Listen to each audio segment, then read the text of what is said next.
Welcome back to Out of the Rough. I'm joined by Tera McHugh. Tera McHugh is the founder of the Association of Women Professionals. And you are a coach and entrepreneur for women in women that are professionals. Correct. Welcome to the show. Thank you. Thank you for having me. Tell us about this the Association of Women Entrepreneurs. Well, we started here in Santa Clarita in February of 2006, and as the women entrepreneurs of Santa Clarita Valley, and we grew and quickly expanded to the Association of Women Entrepreneurs. We just kind of wanted to help all women were actually asking us for support. Yeah, there's actually some unique challenges a lot of women have in business, especially when I look at my wife and all that she does at home. She really does so much, and then of course outside the house there's so much to do, so much to organize. What kind of resources, tools? Tell us about the association. Sure. Well, what we provide, we do our business success events. We're actually having a business success boot camp coming up in 2012, which is exciting. We also have programs that we do online and some in person, some live events. We also do consulting, marketing consulting for entrepreneurs who are struggling. They're really good at what they do, but they don't know how to get the word out. I hear a lot. I just have a lot of trouble getting the word out about what I do. So we help them figure out how to best market their business. And then also we added a new service called the Virtual VP of Marketing, where we actually help them implement the ideas that we come up with. And I think that's a central part of business. We're really good tacticians, or we're really good at accounting, or we're good at something, but maybe we're not necessarily really good at marketing. Right, yes. And I am. Yes. So.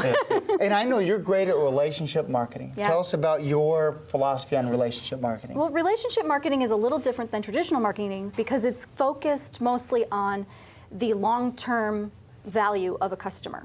I think some marketing will just focus on the here, the now sale, where really being clear about attracting and retaining loyal clients and customers is really what relationship marketing is about. You know, I want to mention something real quick. I happen to have a brother who's with Trader Joe's, and he opens up Trader Joe's on the East Coast and runs them.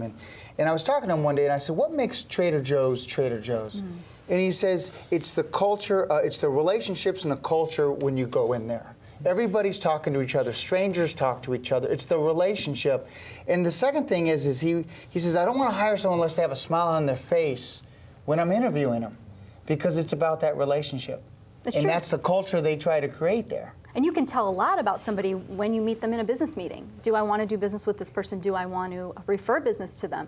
Just by even simple smile or their mindset. Yeah. Do they seem happy? Do they have a great attitude? Absolutely. Yes. And loyal customers is something you go after and you really discuss, is having that loyal customer, a raving fan, as they say.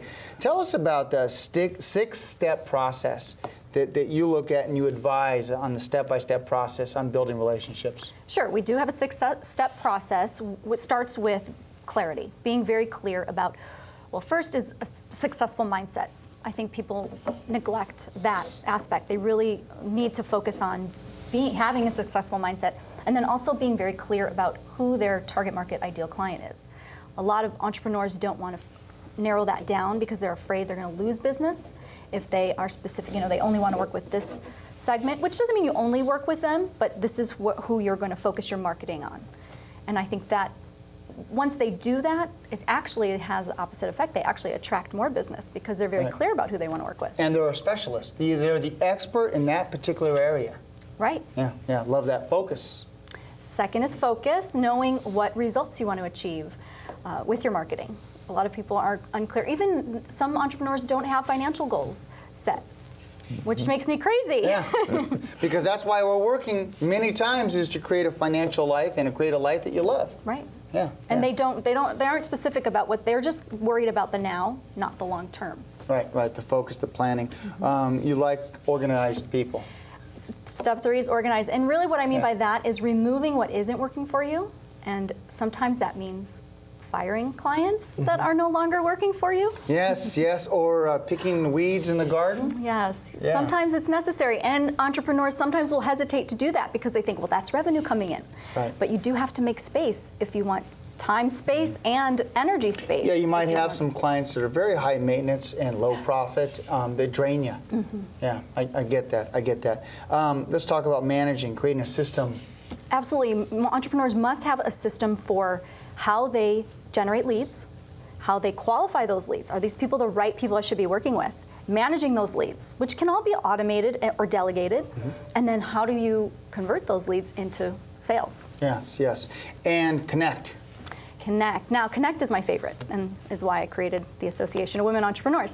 And it's more about connecting with other business owners that have a similar, a complementary business product or service to what you offer so that you can connect, and then which leads to collaborate, which is the sixth step.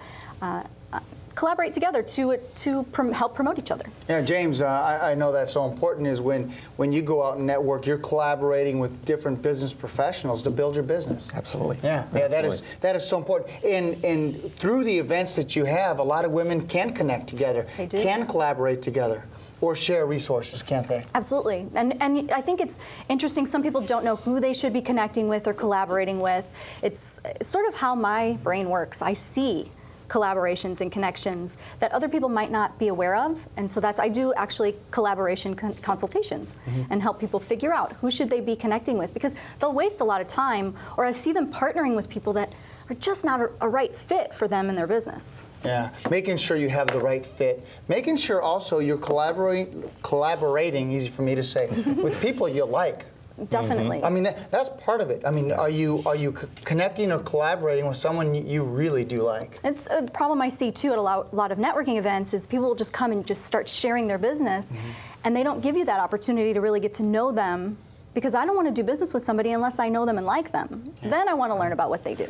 You know, and not only that, salespeople have a tendency to show up and really talk about what they're all about, versus showing up and finding out what the person you're talking to is all about.